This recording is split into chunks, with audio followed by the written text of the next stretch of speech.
it's about to get a whole hell of a lot louder out in Las Vegas, because that's where this 98 is going.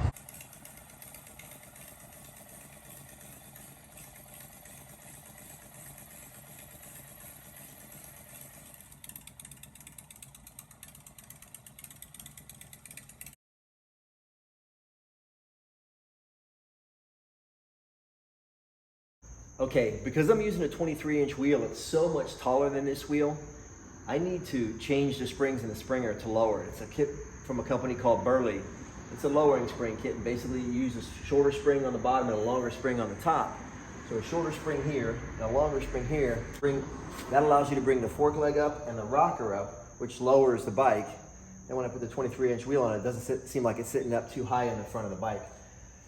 So I'm gonna go ahead and do this. If you watch the video for where I lowered my bad boy from, about 7, 8, 9 months ago, I did it a different way. I did it on the floor. I'm up on the lift here, so I'm gonna show you another way you can do this without a special tool. It's a way I've done it a lot of ways. So go back and watch the other video with the bad boy. I'll put the link below so you can go ahead and click that and watch that video and see the difference between the two ways that I do this.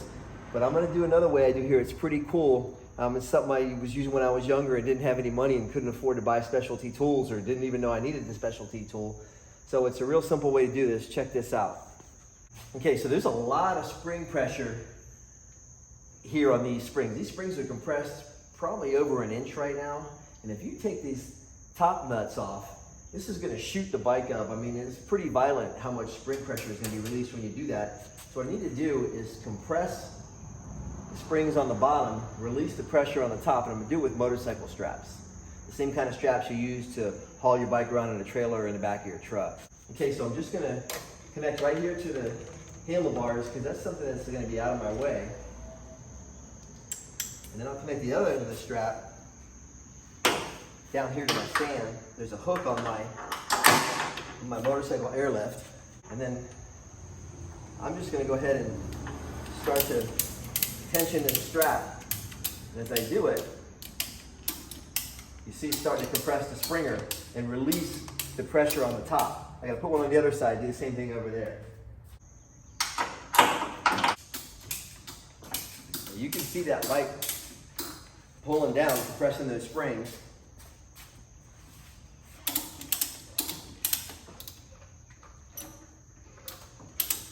And I got these bottom springs almost compressed coil to coil. I mean, they don't have a whole lot more they can go. So that's about it. You can see my fork rocker, which should normally ride level to the ground, is up at about a 45, 50 degree angle. So this thing's compressed like it'd be buried in hard brake, or if you hit a really huge bump, like a speed bump at speed or something. So that's my little trick. I know nowadays they probably call it a hack. Back in my day, we called it being tricky AF, but that's got a lot of this pressure released off the top here now. And that's my little specialty tool. So you can do this at home, because I know you got motorcycle straps, because everybody's had to haul a bike at some point. And if you got a lift or some way on the ground to tie it down where it can pull against the bike and the bike can't move, that's all you need to do this.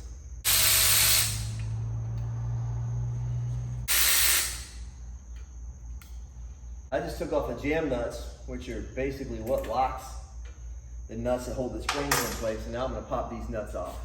All right, notice I've got 2 flat jacks under the bike. I got one in the rear just to stabilize the bike, because I don't have the bike strapped down to the stand, because I'm gonna pull the front wheel off of it, so I have to be able to move the machine. And then this front one here, I'm gonna use just to raise the wheel off of the bench so that I can get the wheel out and do all this work on the front end. So you'll see if you watch the other video, the difference between doing this on the floor versus doing it here. They're 2 totally different things, 2 totally different methods. They both get the job done.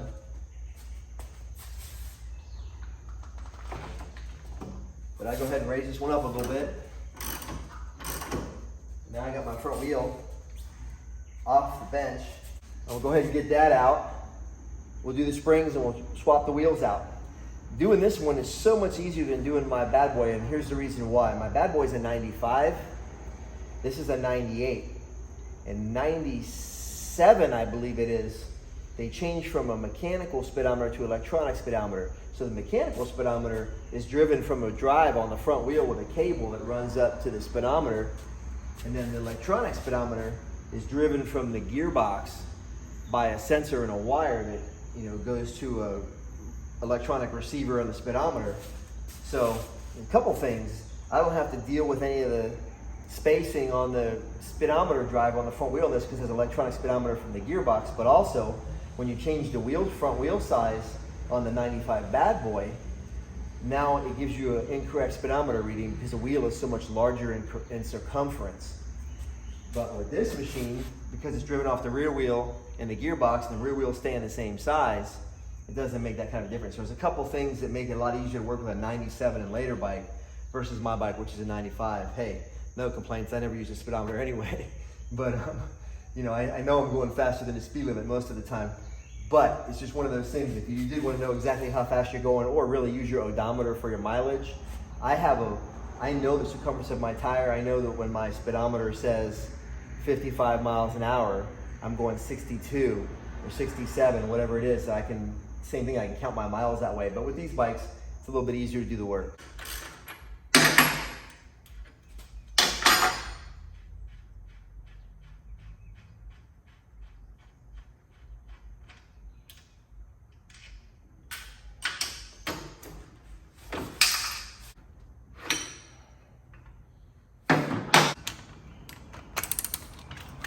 I gotta go ahead and take the caliper off and the front fender. The front fender won't fit with the tire, so I gotta get those two things off.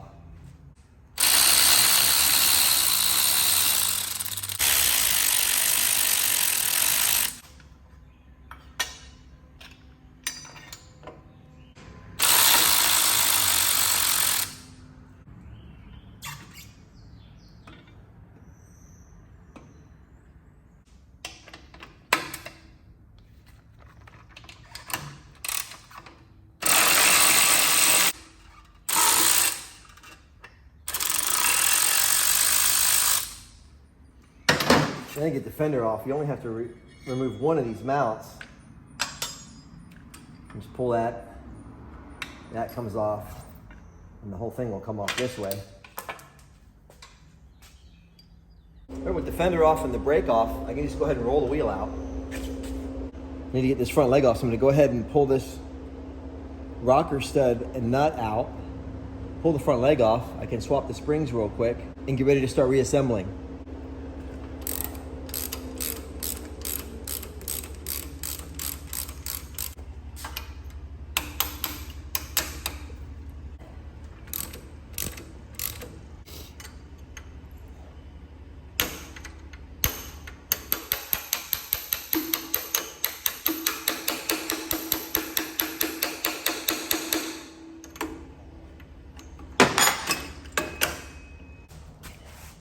Okay, here's the Springer front leg with the stock springs, and this is the kit from Burley brand. And let me show you how this lowers it. Like I mentioned to you before, you use a shorter spring on the bottom. So you can see that this is a shorter spring, and when it's compressed, it's even shorter. Then you use a longer spring on the top, and what that does is, as this spring gets shorter, it makes the front leg come up, raises the risers, and lowers the ride height of the bike. So it's a really simple but ingenious way to lower these bikes.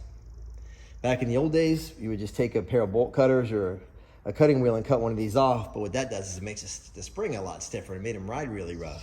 But that was the old way to lower it before you could buy a kit like this. So this is real simple. Just go ahead and pull these off. Let's put the shortened spring on it.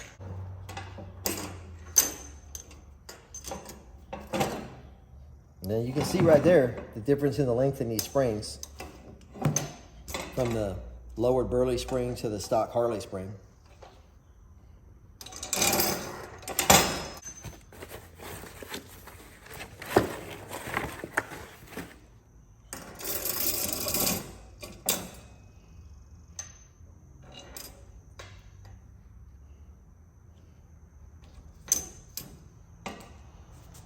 There you have it. I mean, that's pretty much all it takes.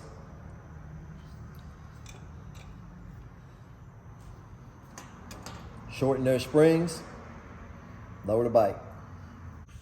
Oh look, they give you instructions. These 4 spacers, Burley provides you to extend the top springs once I get the front leg back into the Springer. Okay, so with the Burley springs installed on the front leg, I'm gonna go ahead and slide this leg up. I gotta pull this shock out of the way. I'm gonna go ahead and slide this front leg up in to the rear leg. And I'm gonna go ahead and put this top nut on here right now, just to hold this into place for right now, so it doesn't want to drop out on me. I put one on each side, and it'll keep the front leg from falling out on me.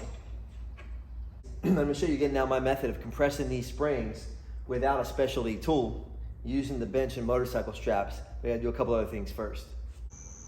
Okay, the wheel has 1-inch seal bearings, but the axle and the Softail springer is 3/4 of an inch. So the 3/4 inch axle is gonna be really loose in the 1-inch bearing, so I'm gonna make a sleeve for it. I just measure the depth, and I'm gonna make my sleeve a little bit shorter than the depth of those bearings so that it has a little bit of room to float in there.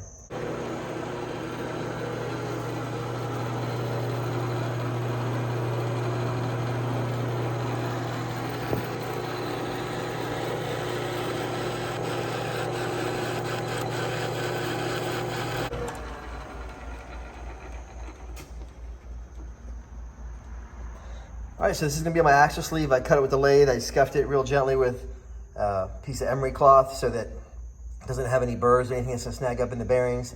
I'm just gonna take it and cut it. Usually I cut them in the cold saw. I'm gonna go ahead and show you how I cut something off with a parting bit here, just so you can see how it's done. Because this is a different way to do it, and different people do it different ways, but I'll show you a variation of what I usually do. Okay, this is called my parting bit, and I have it specially ground and cut for going in, and basically it'll part this piece off right here without me having to go take it out of the lathe. I just put it in the compound rest. I want to be just above the center line of the part with that tool. All right, I'm gonna go ahead and part this piece off. Because of the nature of the operation, I'm gonna coat the part and the tool in some cutting fluid and apply a little bit a couple times as I go. I don't have to weld this or anything, so I'm not worried. I don't use cutting fluid a lot if I'm gonna weld something, because the cutting fluid contaminates the weld. But in this case, I don't have to worry about it because I'm not gonna weld this.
There's the part.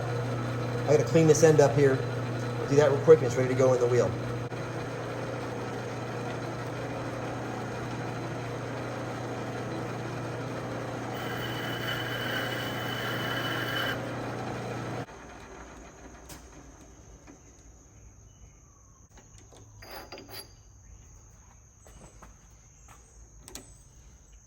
There's my axle sleeve. You see how I cleaned the end of that with that lathe cutter. Makes a really nice, clean piece. The axle will go in easy. It'll go into the axle bearings easy. Just makes it an easy piece to use.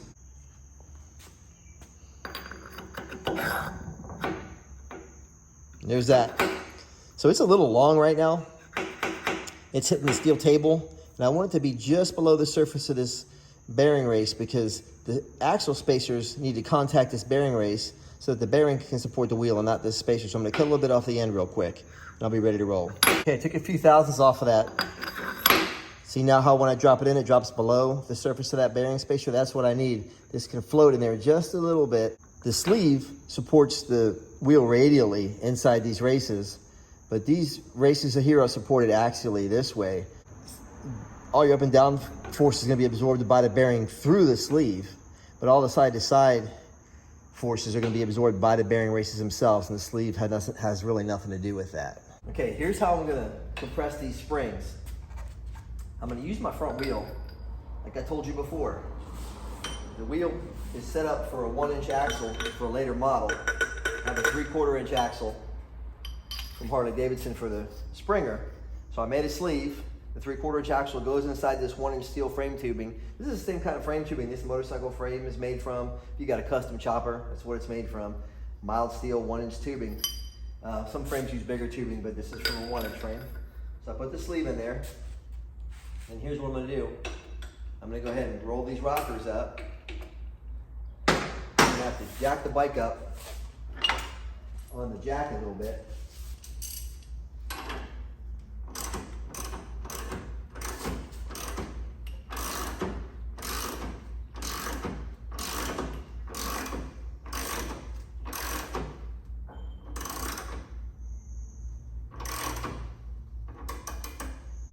Now I'm just going to use my wheel. Not worried about my brake or anything right now. I'm just going to go ahead and put all this through the axle like it would normally go. Right? Alright, so I got the front Springer leg studs back through the rocker and the front leg. I go ahead and tighten those both down.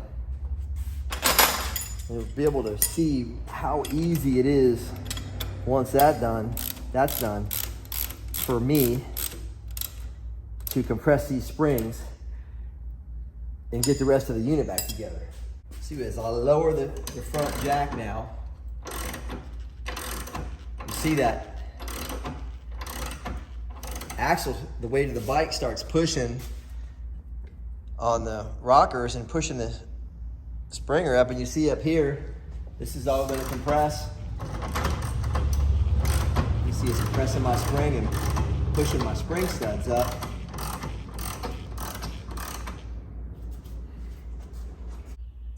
Remember now, I've only got the front wheel in there just loose right now, but I'm just using the weight of the bike itself to do a lot of the work for me. Let gravity do what gravity does, right? And now I have the weight of the bike has got it about down as far as it can go. I don't need these guys anymore because this can't fall out. These are the Rebound Springs. Here you can see they're gonna be too short. But I've got to put this spring spacer, this seats it on top here on each side. Then there's a center spacer that goes in the middle of that for the bumper, for the travel bumper. And those guys go on top. But even with all the weight of the bike on it, you see I can't get that top Springer nut to grab the threads of that stud there in the middle. It's just too far to go. That's why I use my motorcycle strap. Throw these straps over. Put a little tension on them.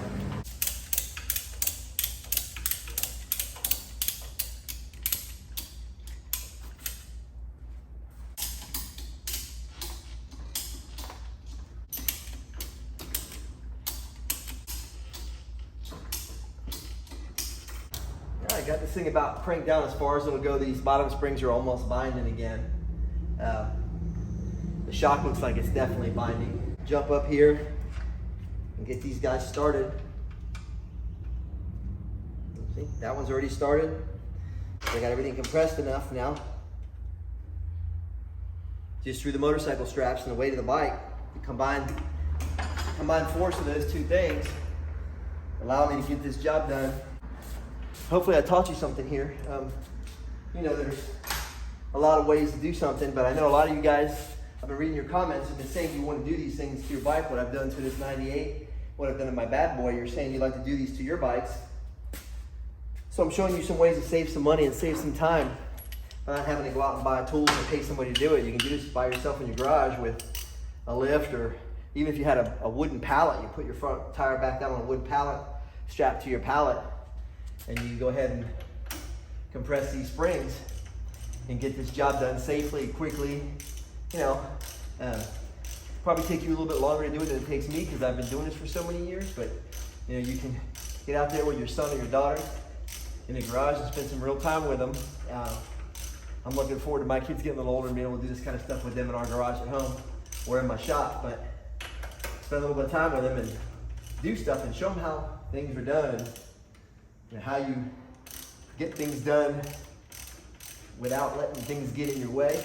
You can see, I know I got the Springer buried, but you can see how the 23-inch wheel fills that Springer up way more than the 21 ever could. It's such a good look for these bikes.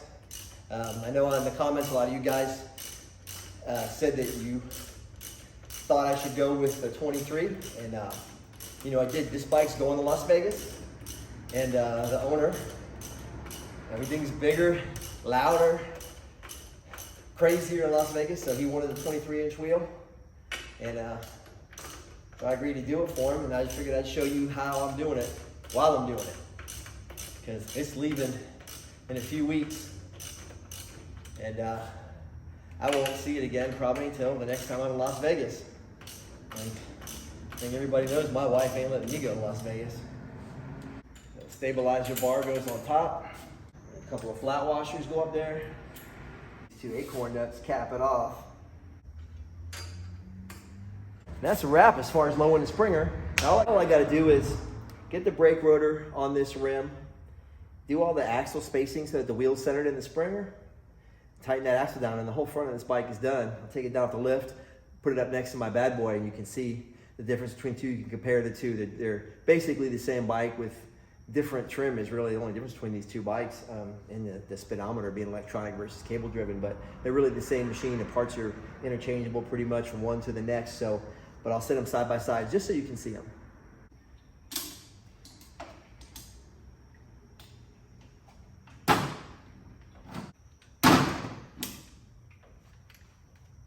Yeah, that's a wrap. You know, these rockers sat virtually level with the stock springs, but when you shorten the springs, it raises the rockers up at an angle, and that's what lowers the ride height of the bike. The axle used to be down here, now the axle's up here, which effectively drops the ride height of the bike. So I'm gonna go ahead and jack the bike back up, pull the 23-inch wheel out of it, and get the brake assembly back in working order on this bike. Put the axle in and we're done.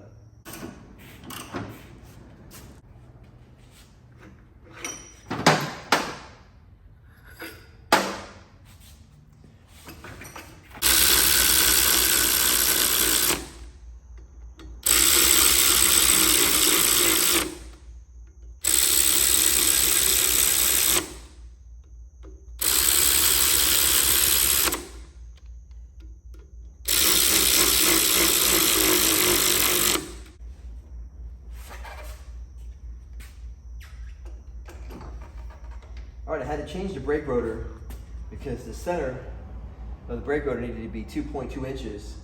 What I had was 1.975 inches, and I didn't have a way to hold that rotor in my lathe to cut the center bigger. Not quickly anyway, I kind of need to get this done quickly, so I went ahead and just got another brake rotor from a late model Harley Davidson, which is what this wheel is made for, and put it in there. So now I'm ready to get the axle in, get the brake all set up. This is the spacer for the right side of the Springer. It's the axle spacer. The small end that I have chucked inside lathe is what the brake caliper bracket floats on. So I'm just cutting down the inside part of it here. This is the brake bracket, and this is the axle spacer that I'm cutting down, and you can see, so the axle spacer would stay fixed on the axle, and as the suspension moves, it'll allow this brake bracket to move with the suspension. But I have to cut material off this end of it because the original 3/4 inch wheel bearings that are in the 98 Springer, this part recesses into the wheel bearing seal. But because the wheel I'm using is later and has sealed wheel bearings, there's no recess inside the seal, so I have to remove that material. So that's why I'm making this cut. So here's the axle spacer I was just cutting in the lathe. So here's the whole setup. The bearing spacer, the spring washer, the bronze thrust washer, and that goes inside the brake caliper bracket. That all has to go in. The axle has to go through. And there's one more bronze thrust washer that goes outside that bracket. There you go, there's your free flow for the brake caliper bracket. Go ahead and put the axle nut back on.